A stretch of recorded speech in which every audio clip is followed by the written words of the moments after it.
स्वतःची कार खरेदी करणे हे प्रत्येकाचे स्वप्न असते. त्यासाठी लोक वेगवेगळ्या प्रकारे मेहनत करून पैसे जमा करतात, जेणेकरून ते स्वतःच्या पैशांनी नवीन कार खरेदी करू शकतील.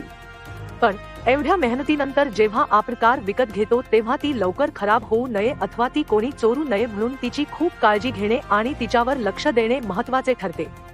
पण हे जरी खरे असले तरी अनेक लोक असे आहेत ज्यांच्याकडे कार असली तरी ती पार्क करण्यासाठी सुरक्षित जागा नाही.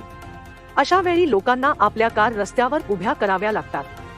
सध्या सोशल मीडियावर याबाबतचा एक व्हिडिओ व्हायरल होत आहे, ज्यामध्ये एका कारमालकाने स्वतःच्या गाडीच्या सुरक्षेसाठी एवढा जबरदस्त जुगाड केला की जो पाहून तुम्हालाही आश्चर्य वाटेल. रस्त्याच्या कडेला उभ्या केलेल्या कारवर अनेकदा कुत्रा किंवा मांजर यांसारखे प्राणी बसले असल्याचे तुम्ही पाहिले असेल.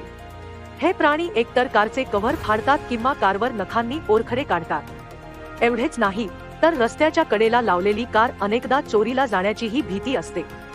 या व्हायरल झालेल्या व्हिडिओमध्ये स्कॉर्पिओला चोरांपासून वाचवण्यासाठी मालकाने या गाडीला विजेच्या खांबाला बांधले आहे. हा व्हायरल व्हिडिओ क्रिमिनल गाईज नावाच्या इंस्टाग्रामवर पेजवरून शेअर करण्यात आला आहे. या व्हिडिओमध्ये प्राणी गाडीवर बसू नयेत म्हणून आपल्याला स्कॉर्पिओच्या कव्हरमध्ये बॉनेटवर प्लास्टिकचे स्पाइक लावले असल्याचे दिसेल.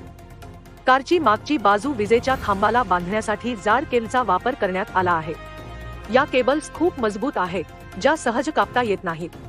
व्यक्तीचा हा जुगाड पाहून सर्वांनीच आश्चर्य व्यक्त केले आहे.